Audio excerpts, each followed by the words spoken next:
Hey, Paul. How are you? Good morning. Morning still. Morning. It's been a long day for you guys, isn't it? No? Not really. It's No, kind it's of the start, yeah. yeah. All right. You're taking on Volkan Oezdemir, who's lost his last couple. He's obviously had a very fast rise in the UFC. Do you feel like he's on any sort of decline, or what are your thoughts on Volkan right now? No, you can't. You can't, because somebody's had a few losses in their sport. You can't say they're on a decline. It just, his rise was a lot quicker. Like, if you compare his rise to my rise, knocks out a few folk and gets that title shot, doesn't go his way. But he's still a dangerous opponent, so you can't rule him out and just be like, he's on the slip, and Paul's in the rise. Just my journey was a slightly bit different. I ended up going through, like, it was a crazy journey, getting through where I started and just being on the fringes of that top 15 and not getting any closer, fighting guys who weren't in the top 10, fighting guys who were new to the sport, and it was just felt like I was just grinding to try and get anywhere, whereas Oezdemir was just touching folk and getting up further and further and further. But no, you can't write him out. But I just believe it's my time. I just believe that in life, there's moments that change your life, and this is going to be one of them for me. I'm 8, he's 9. I need this victory. I need to be making my way further up that ranking to get closer to that goal. That's ultimately what I want to do with this sport. You've been often underestimated, but I feel like you've been getting the respect. Do you feel that as well? Do you feel like people have stopped kind of counting you out? Yeah, I remember using the line saying I was like the Homer Simpson of the light heavyweight division. When he starts boxing, he's getting knocked out of. These people are just wailing on him, and then all of a sudden he would just push them over. I had tipped myself that. I'd also tipped myself as like the gatekeeper for like the top 15. I was a doorman. I was standing there outside the nightclubs like, you can't get in. If you could beat me, you deserved to get in, and if you couldn't beat me, then you were out. And for a long time, that's the guy I was. But now I'm getting the recognition. People are like, right, Paul's got jiu-jitsu, and his stand-up's not too bad. That was one of the things that I had to change in my head. Trying to be a stand-up fighter when it's not in your nature is very difficult. You can train it and you can get good at it, but what you need to do is you need to lean into what got you to the dance. Like if you're a goalkeeper and you decide, one day I'm just going to start playing left back in football. It doesn't work that way. You've got to actually train in these positions. So you're a keeper, just stay there. I'm a jiu-jitsu fighter, just stay there. Lie on my back and let guys fall into my triangle. Well, that's a very honest assessment that you just said. I mean, going through that period, was that tough for you? Yep. It's like you need to find out who you are, and sometimes you need to be lying in Glasgow in the middle of the Ovo Hydro, knocked out, to realise who you are. And that was like a point in my life where, why were you trying to stand up with a striker? Why were you trying to stand up with a dude who flings grenades? I should have taken him down and I should have subbed him. That's what got me to the UFC. And for some reason, when I went to my second and my third fight in the UFC, I decided that I was like, no, I'm Floyd Mayweather. Watch me slip. Didn't work that way. Watch me slip into a shot and get knocked out. Changed that. Mindset changed. Now I'm a guy who's like, watch me take loads of punches, ride the storm and take you down, or you take me down and I sub you. That's what my game plan is now. Easier if they take me down, because then I don't actually have to work. So MD that's out there is like, my jiu-jitsu's better than Paul Craig in the light heavyweight division, then take me down and save me like a couple of minutes if we try to drag you to the mat. That being said, are you kind of looking at it as a striker versus grappler matchup, and what do you make of Volkan's grappling? Everybody in the top 10 is going to have amazing grappling. There's nobody that's going to have no jiu-jitsu in there. I find it unbelievable if you've managed to get to the top 10 of any division without basic understanding of grappling. He's got a very, very good defence for his double leg. I know that. But when you've got a guy who's overhooting you and just trying to pull you to the mat, I don't mind pulling guard. We've seen me doing it before, and I know I got a lot of stick for it. Originally got a lot of stick for it. People were like, Paul Craig's pulling guard in the UFC. What the hell? Now people are like, Paul Craig's pulling guard. Yay. But I believe my wrestling's slightly better than his. The way I remember playing this game with my kids. It's called Top Trumps. It's like, who's better in these slightly better? Like, is my striking as good as Oezdemir's? Nah, he's potentially going to win that, right? He's probably a 10. I'm probably like a 3. So I'm not going to use that card. I'm not going to be like striking Paul Craig. I believe my jiu-jitsu is better than his, probably a 10. He's like a 3, and then it's the same for my wrestling. I believe my wrestling's higher than his calibre of wrestling. Right, he's been training over at All Stars, and he's trained with like Alistair Overeem, he's trained with all these guys. But his training partners will not have my style of jiu-jitsu. It's very, very hard to mimic. It's very, very hard to get somebody who's like me, who's built like a swimmer and has the attributes that I have. And it's like, for somebody to copy how Oezdemir fights is so much easier. Walk forward, swing lefts, swing rights, and look to knock me out. That's easy to mimic. When Oezdemir's like, what I need you to do is I need you to mimic Paul Craig. What I need you to do is pull guard and work your ass off with your legs to try and choke me out. Not a lot of people can do that. Thank you. Paul, you mentioned that you've now kind of embraced your fighting style completely now, and you're not trying to be something that you're not. Was that defeat in Glasgow like the moment that really clicked for you, or is it something that's sort of developed over the last few fights? Yeah, Glasgow was definitely that moment of changing my life. Like, I remember going out to fight Tyson Pedro at 209 and having confidence in my stand-up. Like, this is crazy. Like, I was going in there thinking, right, couple of jabs, couple of crosses, a couple of slips. We'll see this out. We'll be in the MGM in no time, right? Didn't work that way. And the same in Glasgow. I had this in my head that I was going to outstrike him. I was working with different striking coaches, was having confidence in my striking. Like, I have the ability to strike. It's not like it's non-existent. Just, you need to lean into what you're good at. And Glasgow was that kind of time where you're like, why didn't you just take him down? Why didn't you bring him into your expertise? Why would you fight somebody on their home turf in their style of fighting? It doesn't make sense. And for me, I had to learn that the hard way, and it was getting knocked out. Yeah, and you mentioned the whole top trumps thing and like the skill discrepancy in terms of striking.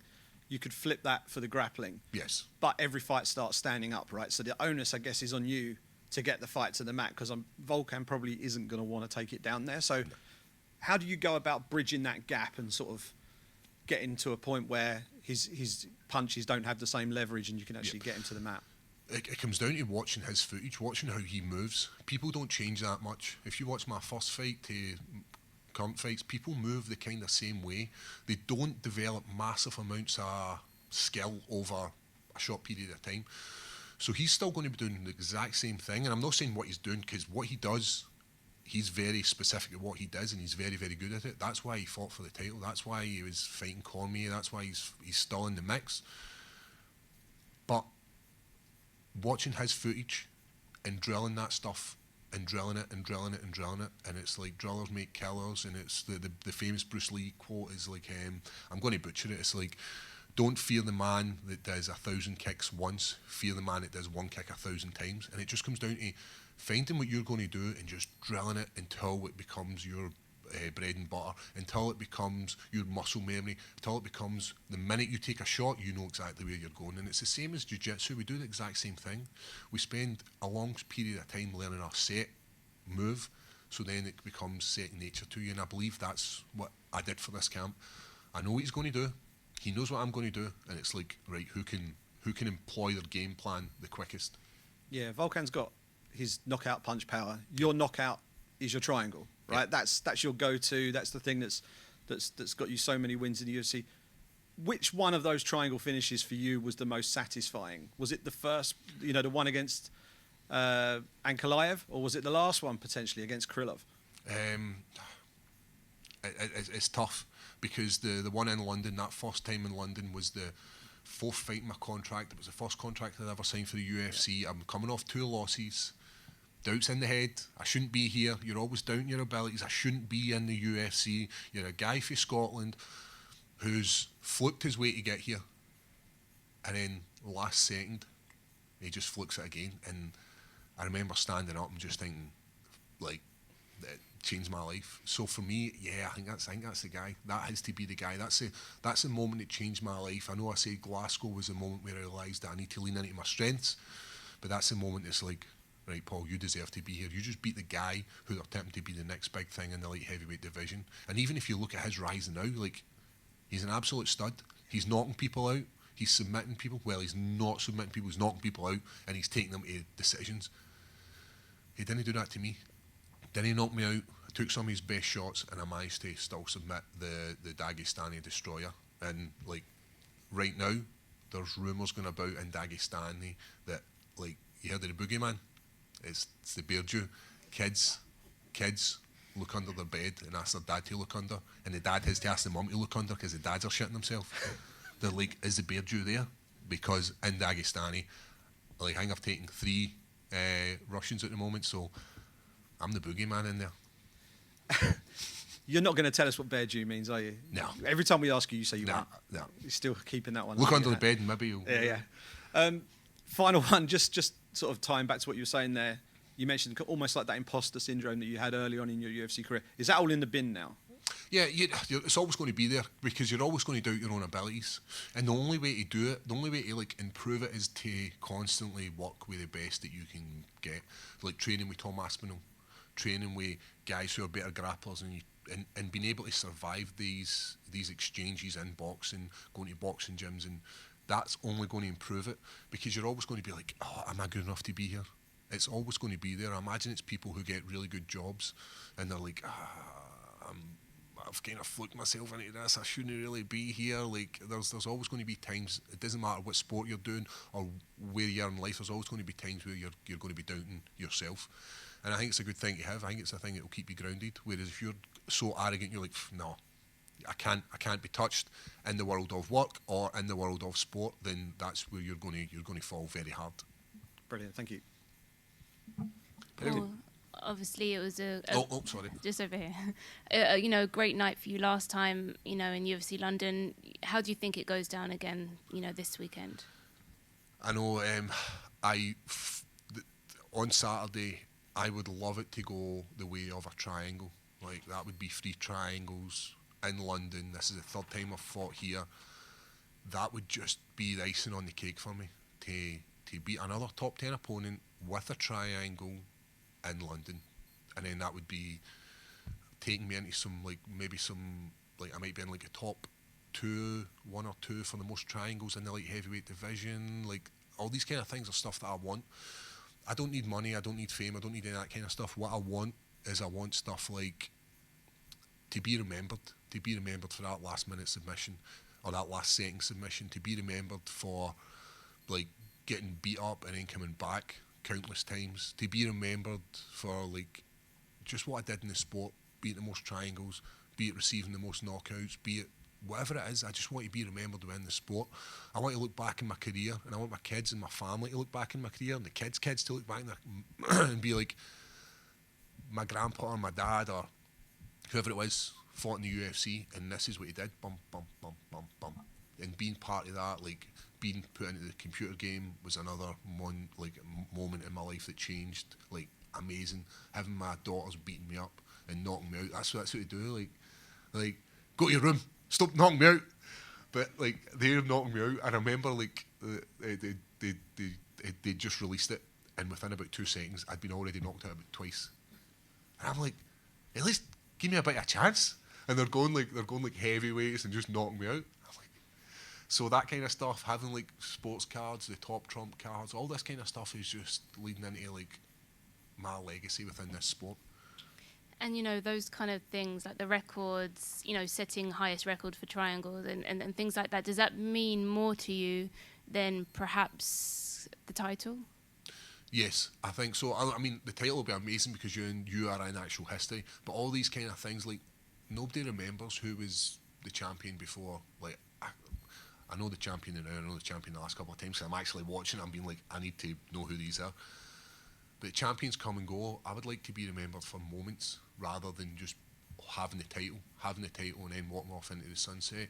For me, it's about all these moments, the last seconds, the getting beat up and then coming back. They're worth more to me than a bit of gold. And what do you think about the new champion, Yuri Prochazka? I think like watching his fight and watching Glover, a man at 42, like you're like, right, there's definitely scope, because I'm watching this thinking, I would have finished that. I'd have finished that as well. probably when you've done that and I've finished that, and then it gives you confidence in your own abilities. But then watching fights, it gives you this, like, people do it all the time, like like I'm out in like restaurants with my family or in nightclubs and people come up to me like, I would have done this. And I'm doing the exact same thing, watching, I would have done this, you shouldn't have done that. So it's watching fights, it lures you into this false sense of security where you're like, oh, I'd have just done this. I'd have just done this and won the fight within about 2 seconds. It's different, but it gives me confidence in my ability. Do I think he'll be the champion long? No, I think there's, as I said, I've got a lot of hope that the Ankalaev takes that title, because I believe if he takes that title very, very soon, then I've got a rematch, because he's only at 1 loss in his record, and it's only to me. So I hope he does it. I hope he takes it, because then it's an easier route to the final for me. Hey, Tim from Sports Kita here. Your 35th birthday is coming up in November. What does the future hold in your MMA career? I know. 35 is my number, and it'd been my number for a long time. And the reason it'd been my number for a long time was because I didn't think the body would hold up. I thought training day in, day out, putting the body through what I put it through, it wouldn't hold up. Body's an amazing thing. It just keeps going. So that number changed, and I believe I've got another 4 or 5 years left. And I know I said, no, I need to leave at 35. I don't think there's ever been a fighter who's just left happily, like just left the sport and been like, I've still got more left in the tank, but I'm just going to leave the sport. It doesn't happen. Fighters are fighters for a reason. They're going to fight the rest of their life. And we see it right now. Guys are coming out of retirement just to fight one last time. I'll just have one more. I'll just have one more. I'll just have one more. When my career will end is when the UFC contract stops coming. I've said this before, where I don't want to take damage for anything less than the best. So for me, once the UFC contract stops ending, then it's time to walk away from the sport. Oh, that's a great answer. Thank you. Is light heavyweight the home for you? Because I imagine it's going to be harder cutting weight, sustaining on a diet of meats and tatties in the future, correct? Yep. So we did think about, like, we could probably move down weights and all this kind of stuff, but I just think light heavyweight's where I'm at. It's where I've not got the advantage of being the strongest, and I've not got the advantage to being the quickest, but what I've got is the advantage of dealing with guys who are muscly, guys who are very bullish and want to drop heavy mallets and prove themselves, loads of bravado in the light heavyweight division to knock people out, and I believe that's where I should be. We did do like DEXA scans and all that kind of stuff to see if we could actually make the lower weight classes, and it's impossible. Carry too much weight in between my legs. All good, thanks. There are a few people who were like, my man. Just one from me, Paul. Where are you at? Oh, sorry about it. Okay, Sorry, this side. I remember you said that when we last spoke that you wouldn't let your kids come to watch you fight. Yep. But now they're beating you up on the video game. Has your mindset changed on that at all? No, as I said, it doesn't even matter if you 100% know you're going to win. Even then, you can't bring your kids there. They don't have the option to decide yes or no, because if you say, oh, you want to come to the fight, they're going to say yes. But in that moment, you seeing your dad getting punched in the face, like, that's horrible. I couldn't imagine watching my dad. Like, I would love to see my dad in his 50s, maybe he's like 60s, sorry, going out and dusting folk in the street. I think it'd be brilliant. But there's always that chance that he doesn't get the victory. So for me, you can't put your kids through that. They're young, especially girls. I've got this, like, I'm softer because I've got girls. I think I'd be a lot tougher if I was a boy. I'd be like, just, you're not man up, just die. Like, maybe hit me. I wouldn't.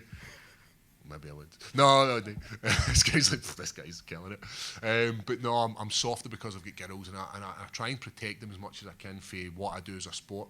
I feel bad sometimes because people come up to me and they take time. I was at a gig recently, and I was standing there with my daughter, and it was really busy, and this guy just came up. He was absolutely sloshed, and he's like, "Gives a picture." Like, it's the classic way somebody in Scotland asks for a picture.